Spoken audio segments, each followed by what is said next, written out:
सफर करते समय कभी भी अजनबियों से फोटो न खिंचवाए क्योंकि अगली फोटो आपकी मृत्यु का कारण बन सकती है। अजनबी कैमरामैन ने कहा कि वे पहले थोड़ा बाईं ओर जाएं और फिर कहा थोड़ा और बाईं ओर जाएं। कॉलेज छात्रों को खुशी हुई कि उन्हें सही कैमरामैन मिल गया है, लेकिन अगले ही पल उसने एक आवाज सुनी। लड़की को लगा कि उसने फोटो ले ली है, लेकिन गंजे आदमी ने तुरंत उनसे कहा कि वे हिले नहीं क्योंकि उसने अभी शटर बटन दबाया ही नहीं है। फिर ये आवाज क्या थी? शियाओपांग वहीं जम गया। उसने अपना सिर नीचे किया और उसे एहसास हुआ कि उसने एक बारूदी सुरंग यानी लैंड माइन पर पैर रख दिया है। वे तीनों डर गए। वे सब उस गंजे आदमी की ओर देखने लगे। उनसे कहा कि वे चिंता न करें और फिर मदद लेने के लिए पहाड़ से नीचे जाने के बहाने चला गया, लेकिन वह पहाड़ से नीचे नहीं उतरा। वह घूमकर एक ऊंची जगह पर चढ़ गया। फिर उसने पहले से तैयार की गई दूरबीन उठाई और कुछ ही दूर पर होने वाले शो को देखने लगा। बहुत देर तक इंतजार करने के बाद भी उन्हें कोई बचाव नहीं मिला। लड़की इतनी बेचैन थी कि वह रोने वाली थी, लेकिन तभी उनका साथी हंस पड़ा। वह कब से दुखी होने का दिखावा कर रहा था। उनका साथी जंगल में चला गया, एक फावड़ा निकाला और फिर उसे जमीन में गाड़ दिया, जिससे सभी आश्चर्यचकित हो गए। पता चला कि उसने ही बारूदी सुरंग बिछाई थी, क्योंकि उसे हमेशा से ही उस लड़की पर क्रश था। लेकिन लड़की को सिर्फ गोरे और गोल मटोल लड़के ही पसंद थे। लड़की का दिल जीतने के लिए उसने गंजे आदमी के साथ मिलकर यह गलत आइडिया निकाला था। अपने साथी की साजिश सफल होते देख शियाओपांग ने अचानक कहा कि उसकी बारूदी सुरंग नकली है। अगर यह असली होती तो तुम उसके इतने करीब आने की हिम्मत नहीं करते। उसके साथी ने स्वीकार किया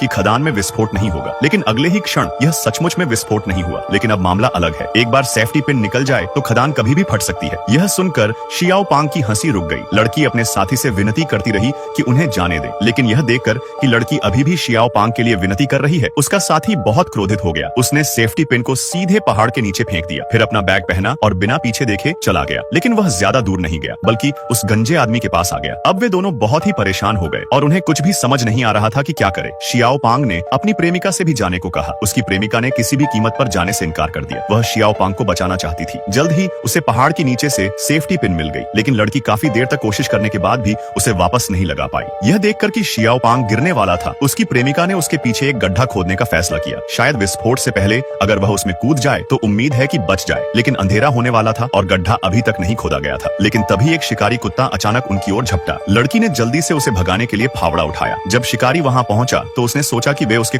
लड़की ने कुछ देर तक समझाया। तब उसे एहसास हुआ कि वह लड़का सच में बारूदी सुरंग यानी कि लैंड माइन पर पैर रख दिया था। लेकिन शिकारी को यह सुनकर हंसी आ गई। वह शिकार करते हुए अनगिनत बार इस रास्ते से गुजरा था। अगर वहां बारूदी सुरंगें होती तो वह कब का मारा गया होता। उसे विश्वास नहीं हुआ यह जानने के लिए कि वे झूठ बोल रहे हैं या नहीं। शिकारी ने अचानक शियाओपांग पर पत्थर फेंका, लेकिन वह बिल्कुल भी नहीं हिला। शिकारी ने उनकी बातों पर विश्वास कर लिया और अपने पिछले व्यवहार के लिए माफी मांगता रहा। जब दोनों ने सोचा कि अब उन्हें बचा लिया जाएगा तो शिकारी ने न केवल मदद करने का इरादा खो दिया, बल्कि उसके हाव भाव अचानक बदल गए और उसने कामुक तरीके से लड़की की ओर अपने गंदे हाथ बढ़ा दिए। लड़का अपनी गर्लफ्रेंड को एक बूढ़े आदमी द्वारा परेशान होता देख वह चाह के भी कुछ नहीं कर सकता था। शिकारी चाचा के इतने बेईमान होने का कारण यह था कि उस युवक का पैर एक बारूदी सुरंग पर पड़ गया था और यदि वह जरा सा भी हिलता तो उसके टुकड़े टुकड़े हो जाते। अपनी प्रेमिका को फिर से अपमानित होने से बचाने के लिए युवक ने अपने पास मौजूद सारे पैसे और कार्ड निकाले और उसे लड़की को कुछ न करने के बदले में देने को कहा। लेकिन शिकारी को इस थोड़े से पैसे की बिल्कुल भी परवाह नहीं थी और उसने उसे जमीन पर फेंक दिया। फिर वह कामुक आंखों से लड़की की ओर बढ़ा और उसका अंडरवियर उतारना चाहता था, लेकिन युवक अब इसे बर्दाश्त नहीं कर सका और गाली देने लगा। यह सुनकर शिकारी क्रोधित होकर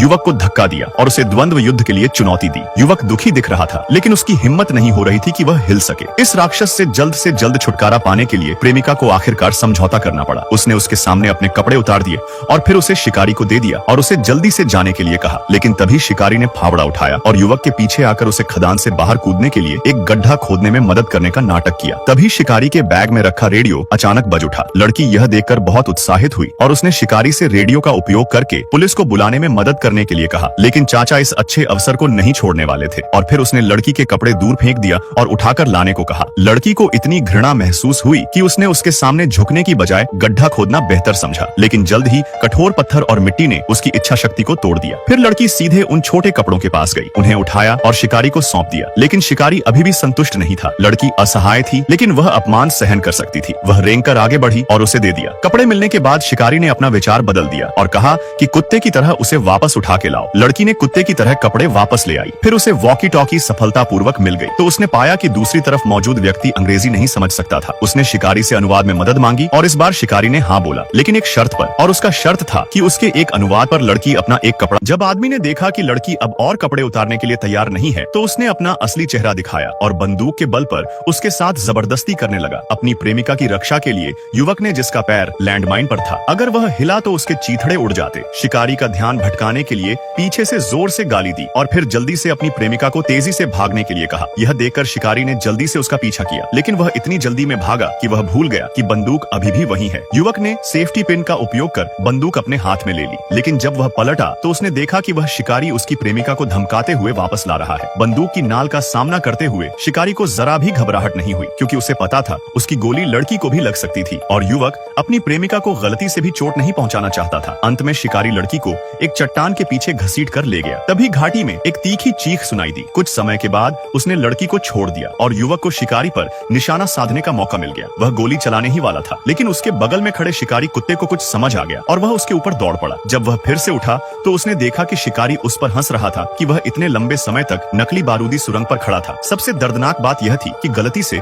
उसने अपनी प्रेमिका को गोली मार दी थी। तभी उसकी प्रेमिका उसकी बाहों में लेटी हुई थी, लेकिन उसकी सांसें अब नहीं चल रही थी। आधे साल बाद युवक फिर से वहां घूमने गया। इधर उधर पूछने के बाद उसे आखिरकार शिकारी का घर मिल गया। फिर उसने भटके हुए पर्यटक होने का नाटक किया और माँ बेटी ने उसे घर के अंदर ले गई। कुछ ही देर बाद घर लौटे। शिकारी ने उसे देखा। बिना कुछ सोचे समझे शिकारी अपनी बंदूक लेने गोदाम की ओर भागा। बंदूक अभी भी वहीं थी, लेकिन गोलियां युवक ने बहुत पहले ही निकाल दी थी। फिर उसने अपनी पिस्तौल उठाई और उसके दोनों टांगों पर गोली मार दी और माँ बेटी से शिकारी को घर के अंदर लाने में मदद करने को कहा। शिकारी को पता था कि आगे उसे क्या बोलना है। उसने तुरंत बताया कि उसने उस दिन बहुत अधिक शराब पी ली थी, इसलिए उसकी प्रेमिका के साथ गलत काम कर दिया था। युवक ने यह सुना। फिर उसने पीछे से शराब की बोतल ली और एक बड़ा घूंट लिया। अब यह बराबर हो गया। यह कहते हुए उसने शिकारी की बेटी को भी अपनी ओर खींच लिया और वैसा ही किया जैसे शिकारी ने उसकी प्रेमिका के साथ किया था। युवक ने पहले लड़की को कपड़े उतारने के लिए बंदूक का इस्तेमाल किया और युवक ने लापरवाही से कपड़े उतार फेंके। फिर उसने लड़की को कुत्ते की तरह उसके पास लाने का आदेश दिया। शिकारी ने अपनी बेटी को जमीन पर पड़ा देखा और कुछ नहीं कर सका। तभी उसे एहसास हुआ